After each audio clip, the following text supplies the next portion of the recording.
जय हिंद बच्चों। अभी एक स्लोगन चल रहा है कि नेशन फर्स्ट करेक्टर मस्ट, यानी कि राष्ट्र पहले है। और हमारा राष्ट्र पहले कब होगा? जब हमारा चरित्र निर्माण होगा।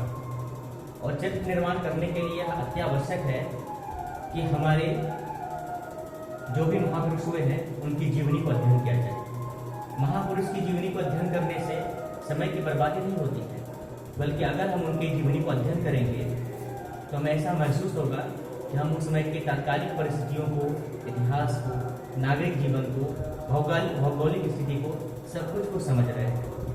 तो एक साथ हमारे कई कार्य हो जाएंगे। और हमारा दूसरा उद्देश्य क्या है? अंग्रेजी सीखना।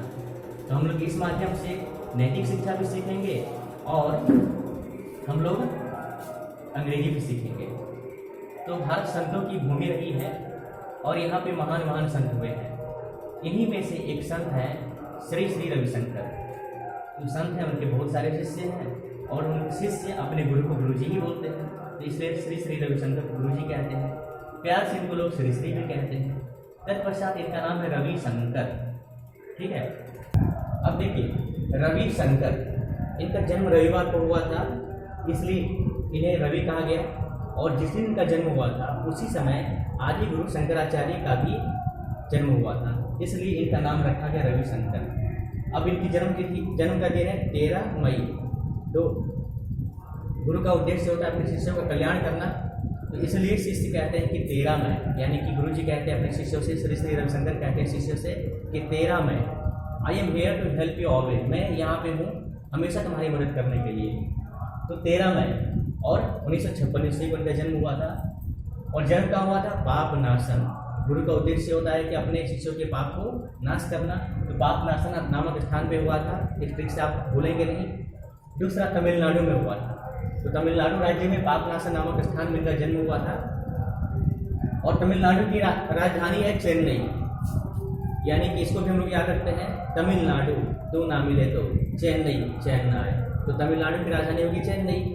तो तमिलनाडु नामक स्थान राज्य में पापनाशन नामक स्थान में 13 मई 1956 को इनका जन्म हुआ था। इनके पिता थे आर.एस. वेंकट रत्नम और माँ का नाम था विशालाक्षी वेंकट रत्नम। इनकी बहन भानुमति वेंकट रत्नम। इन्होंने साइंस से ग्रेजुएशन किया था सेंट जोसेफ कॉलेज से। और ये आर्ट ऑफ लिविंग संस्था के संस्थापक हैं, जिसकी स्थापना उन्होंने 1981 ईस्वी में की थी। और इनकी संस्था एनजीओ है, नॉन गवर्नमेंट ऑर्गेनाइजेशन है और ये वॉलंटियर बेस्ड है। इन्होंने एक सुदर्शन क्रिया की खोज की या आविष्कार किया था। यह लयबद्ध सांसों का अभ्यास है और इसको करने के पश्चात ध्यान करते हैं। और ध्यान करने समय मानसिक शक्ति मिलती है, मानसिक शांति मिलती है, शारीरिक शक्ति भी मिलती है। और ये श्री श्री रविशंकर का कहना है कि कर्नाटक के शिमोगा नामक स्थान में भद्रा नदी के तट पर 10 दिनों के मौन करने के अभ्यास के पश्चात उन्होंने स्वतः ही इसे सीखा। श्री श्री रविशंकर बिल्कुल साइंटिफिक विचारधारा के व्यक्ति पुरुष हैं। इनके अनुसार आध्यात्मिकता क्या है, ये बताते हैं कि आध्यात्मिकता प्रेम, करुणा, उत्साह जैसे मानवीय मूल्यों को बढ़ावा देती है। इन्होंने बहुत सारे देशों में बहुत से अच्छे काम किए हैं, जैसे पाकिस्तान में बहुत सारे काम किए, कोलंबिया में, वेनेजुएला, कश्मीर, इराक, पूर्वी भारत, अयोध्या राम मंदिर विवाद में भी इन्होंने मध्यस्थता का काम किया था। फिर जेल में बहुत सारे कार्यक्रम करवाते, आदि आदि, ये बहुत सारे इन्होंने अच्छे काम करवाए हैं। अगर इन पुरस्कारों की बात करें तो इन्हें 20 से ज़्यादा राष्ट्रीय और अंतर्राष्ट्रीय बहुत ही अच्छे बहुत ही उच्च कोटि के पुरस्कार मिले हैं। अगर राष्ट्रीय पुरस्कार की बात करें तो भारत सरकार द्वारा दिया गया पुरस्कार पद्म विभूषण पुरस्कार एक बहुत ही उच्च कोटि का पुरस्कार है, ये इन्हें प्राप्त है। तो आज हम लोग सीखने वाले हैं कि क्या हमारी आध्यात्मिक उन्नति हो रही है या नहीं। तो आज मैं बताऊंगा कि क्या हमारी आध्यात्मिक उन्नति हो रही है या नहीं। एक शिष्य ने इनसे पूछा कि गुरुजी, जब हम कपड़े पहनते हैं तो छोटे हो जाते हैं, तो इससे हमें पता चलता है कि अब हम बड़े हो गए। तो आखिर कौन सा ऐसा पहचान है जिससे तुमको पता चले कि हम अच्छे रास्ते पे चल रहे हैं, तो हमारी आध्यात्मिक उन्नति हो रही है कि नहीं हो रही है। तो देखिए इसमें श्री श्री का क्या जवाब है। हम लोग अपने कंप्यूटर स्क्रीन की तरफ चलते हैं। तो हम लोग देख रहे हैं श्री श्री टीचर्स, यानी कि श्री श्री हमें सिखाते हैं, वो शिक्षा देते हैं।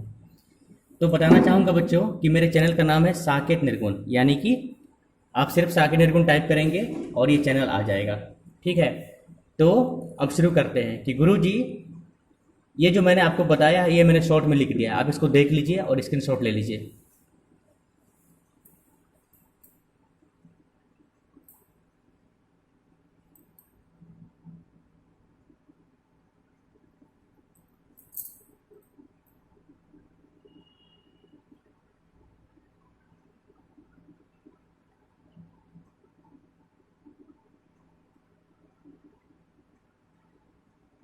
हाँ, अब देखिए बच्चों, आप लोग यहाँ पे देख रहे होंगे कि एक प्रश्न पूछ रहा है, गुरुदेव व्हेन क्लोथ्स गेट स्मॉलर, यानी गुरुदेव जब कपड़े छोटे हो जाते हैं, वी रिकॉग्नाइज, हम समझते हैं, हम पहचानते हैं। क्या पहचानते हैं, क्या समझते हैं? फिजिकल ग्रोथ, यानी हमारे शरीर में जो शारीरिक वृद्धि हुई है हम उसको समझते हैं। How do you we recognise spiritual growth, यानी कि हमारी आध्यात्मिक उन्नति हो रही है या हुई है, इसको हम कैसे समझेंगे? तो गुरुदेव श्री श्री रविशंकर उत्तर देते हैं, वेरी इजीली, बहुत ही आसानी से। It depends on how you go ahead in every situation, वो बताते हैं कि निर्भर करता है, किस पर डिपेंड करता है? इन एवरी सिचुएशन, यह निर्भर करता है प्रत्येक परिस्थिति पर। क्या पर निर्भर करता है?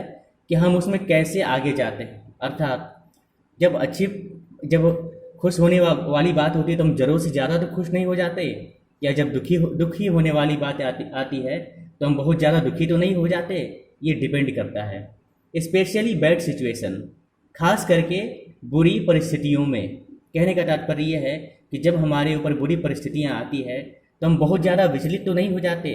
अगर यदि हम बहुत ज़्यादा विचलित हो जाते हैं तो ऐसी स्थिति में हम ये समझेंगे कि हमारी आध्यात्मिक उन्नति ज़्यादा नहीं हुई है। अगर यदि हम बुरी परिस्थितियों में स्टेबल रह जाते हैं तो हमारी आध्यात्मिक उन्नति हुई है।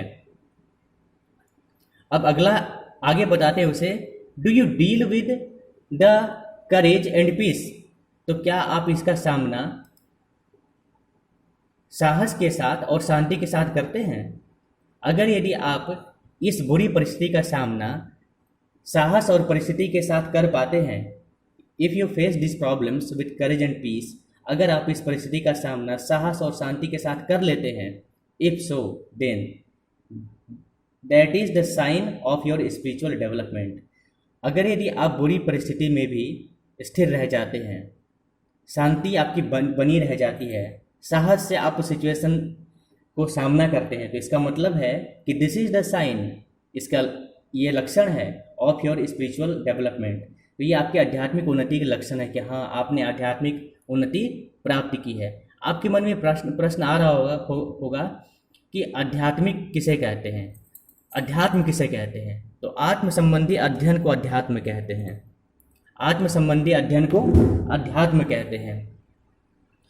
अब अगला पॉइंट देखते हैं, sometimes in spite of doing a lot of sadhana, क्या कभी कभी, समटाइम्स मतलब कभी कभी, इन स्पाइट ऑफ मतलब के बावजूद, कभी कभी बहुत से साधना के बावजूद, हम लोग जो साधना करते हैं, बहुत सारा ध्यान करते हैं, व्रत उपवास करते हैं, यू गेट एंग्री, आपको गुस्सा आ जाता है, आप क्रोधित हो जाते हैं, and tend to think that you have not developed spiritually. तो कभी कभी हम बहुत सारे साधना करते हैं, व्रत उपवास करते हैं, बहुत सारे ग्रंथों का पाठ करते हैं, इसके बावजूद हमें गुस्सा आ जाता है। तो जब हमारा मन शांत होता है हम ये विचार करते हैं कि लगता है कि हमने अभी आध्यात्मिक रूप से कोई वृद्धि प्राप्त नहीं की है। क्यों? क्योंकि हमें गुस्सा तो आ जाता है, इसलिए हमने अभी वृद्धि प्राप्त नहीं की है। तो यहाँ पे श्री श्री समझाते हैं, डोंट ब्लेम, यानी दोषारोपण मत कीजिए, दोष मत दीजिए, योर सेल्फ, यानी अपने आप को दोषी मत ठहराइए। Even though you get angry, भले ही आपको गुस्सा आता हो, लेकिन आप गुस्सा आने के लिए अपने आप को दोषी मत ठहराइए। क्यों? It is not the same as before, यह वैसा नहीं है जैसा कि पहले था। अब पहले वाली बात नहीं रही। पहले जब आपको गुस्सा आता था तो क्या होता था, अब गुस्सा आता था तो क्या होता था। गुरुदेव समझाते हैं, earlier your anger would remain for long now, बताते हैं कि पहले आपका एंगर लंबे समय तक रहता था। रिमेन मतलब रहना, फॉर लॉन्ग मतलब लंबे समय तक। अर्लियर योर एंगर यानी पहले आपका गुस्सा लंबे समय तक बना रहता था। इट सब्सिडाइड्स, अब यह घट जाता है, यानी कि पहले जितना देर तक आपका गुस्सा रहता था अब उतना देर तक नहीं रहता है, बल्कि अब यह घट जाता है। To other people you look the same, but if you look within the anger comes and goes away quickly. दूसरे लोगों के लिए क्या है, जब दूसरे लोग आपको देखते हैं यू लुक द सेम, दूसरे लोगों में भी आप ऐसा ही देखते हैं। But if you look with in, अगर यदि आप इसे अपने अंदर देखते हैं, द एंगर कम्स यानी गुस्सा आता है, एंड गोज अवे क्विकली और जल्दी चला जाता है, मतलब ठहरता नहीं है। फिर क्या है, earlier you use to take 5 years, it use to take 5 years यानी पहले गुस्सा को जाने में 5-5 साल लग जाते थे। Now it takes 5 minutes to go away, लेकिन अब आपका गुस्सा जाने में मात्र 5 मिनट लगता है। यानी कि पहले जो गुस्सा 5-5 साल तक आपके हृदय पर राज करता था, अपना साम्राज्य बनाए हुए था, अब उसे भागने में मात्र 5 मिनट लगता है। दिस इज आवर एक्सपीरियंस, यह हमारा अनुभव है। This is why you should not blame your self, इसलिए आपको अपने आप को, स्वयं को ब्लेम नहीं करना चाहिए, अपने आप पर दोषारोपण नहीं करना चाहिए। When you get any negative sentiments, जब भी आपके मन में कोई भी नकारात्मक संवेग आता है, नकारात्मक भावनाएं आती है, फिर भी आपको अपने आप पर ब्लेम नहीं करना चाहिए, क्योंकि पहले जो 5-5 साल तक रहता था अब उससे जाने में 5 मिनट भी नहीं लगता। विटनेस द फीलिंग, यानी कि अपनी भावना के आप साक्षी बनिए। आप महसूस कीजिए कि अब मुझे गुस्सा आ रहा है, आप महसूस कीजिए कि अब मेरे अंदर क्रोध आ रहा है, आप महसूस कीजिए कि अभी मैं प्रसन्न हूँ, आप महसूस कीजिए कि अभी मैं दुखी हूँ। तो आपके अंदर जो भावना आती है आप उसको फील कीजिए कि मेरे मन में क्या चल रहा है। विटनेस द फीलिंग, यानी कि जो फीलिंग आ रही है उसकी आप साक्षी बनिए। एंड लेट गो, और उसे जाने दीजिए। विद द प्रैक्टिस कॉन्शियसनेस, और चेतना की प्रैक्टिस कीजिए। चेतना की प्रैक्टिस से आप इसको क्या करेंगे, यू बिकम स्ट्रोंगर, और उससे आप ज़्यादा मजबूत बनेंगे। A plant has to be watered, एक पौधे को पानी पटाया जाता है, एक पौधे को पानी पटाना पड़ता है। बट व्हेन इट ग्रोज, जब यह बड़ा हो जाता है, इनटू ए ट्री, यानी कि पौधा जब एक बड़ा बन जाता है, वृक्ष बन जाता है, it is no longer necessary, तो अब उसे पानी पटाने की आवश्यकता तो नहीं होती है ना। तो इसी प्रकार शुरू में हमें साक्षी ध्यान का अभ्यास करना होगा, तत्पश्चात ये स्वतः होने लगेगा। अगला पॉइंट बताते हैं, सिमिलरली यानी इसी प्रकार, इफ द इनर कॉन्शियसनेस, यानी कि आपकी आंतरिक चेतना बिकम्स स्ट्रोंगर, ये मजबूत बन जाती है, अर्थात आप अपने संवेगों को, अपने इमोशन को, अपने सेंटिमेंट्स को अगर आप समझ जाते हैं, आप जागरूक हो जाते हैं, आप जाग जाते हैं। ऑल दीज विकार्स गेट इरेज्ड, ये सारे विकार, डिस्टोर्टेंस, ये सारे के सारे अपने आप साफ हो जाते हैं, मिट जाते हैं, हट जाते हैं। क्योंकि अब हम समझ रहे हैं कि हम, मेरे अंदर किसी के प्रति घृणा आ रही है, मेरे अंदर किसी के प्रति गुस्सा आ रहा है, मेरे अंदर किसी के प्रति क्या लो फीलिंग हो रही है। जब हम इसे समझ जाते हैं तो हम ये भी समझते हैं कि ऐसा करना मेरे तो खराब है, मेरी सेहत के लिए खराब है, तो धीरे धीरे आप ऐसा करना धीरे धीरे कम कर देते हैं, और ये विकार अपने आप धीरे धीरे स्वतः समाप्त हो जाते हैं। फिर विश्रांति विकारमिता, ये श्रीमद् भगवद गीता का श्लोक है।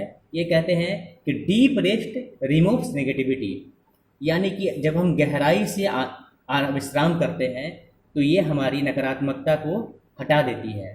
कैसे? That is why people are jailed, इसीलिए लोगों को जेल में डाला जाता है। मतलब क्या हो गया, जेल में डालने से कैसे हमारे अंदर अच्छाई आती है? तो इसके पीछे का लॉजिक यह है कि they are tired of doing bad deeds, मतलब जो लोग बुरे बुरे कर्मों को करते करते थक जाते हैं तो वो क्या करते हैं कि उनको जेल में डालते हैं। तो they are tired of bad doings, तो वो लोग बुरे बुरे कर्मों को करते करते थक जाते हैं। We let them take rest, और हम उन्हें आराम करने देते हैं। जब वो लोग आराम करते हैं तो क्या होता है, व्हेन दे टेक रेस्ट, जब वो आराम करते हैं, the negative thoughts get destroyed, यानी कि उनके जो नकारात्मक विचार हैं वह धीरे धीरे बर्बाद हो जाते हैं। तो there is no rest deeper than meditation, तो श्री श्री समझाते हैं कि देयर इज़ नो रेस्ट, यानी कि डीपर देन मेडिटेशन, यानी कि मेडिटेशन से, ध्यान से गहरा कोई भी विश्राम नहीं है। तो इसका अंत यही होता है कि हम साक्षी दृष्टा बने, हमारे अंदर जो संवेग आ रहे हैं उसको देखें, धीरे धीरे हमारे अंदर स्वतः ही परिवर्तन होने लगेंगे। और श्री श्री का कहना है कि हमेशा आराम करने वाला व्यक्ति उन्नति नहीं कर सकता है, और हमेशा काम करने वाला व्यक्ति गहरे विश्रांति में नहीं जा सकता है। और अगर आप विश्रांति में जाना चाहते हैं तो आपको मेडिटेशन करना होगा। तो बच्चों, आज इतना ही। आपको अगर यदि इसमें से कुछ समझ में ना आया हो तो कृपया कमेंट कीजिए, और आपसे गुजारिश है कि इसको बार बार पढ़िए, इसका नोट्स बनाइए। इंग्लिश के साथ साथ आपको और भी बहुत सारी जानकारियाँ मिलेगी। आज के लिए इतना ही। धन्यवाद। जय हिंद।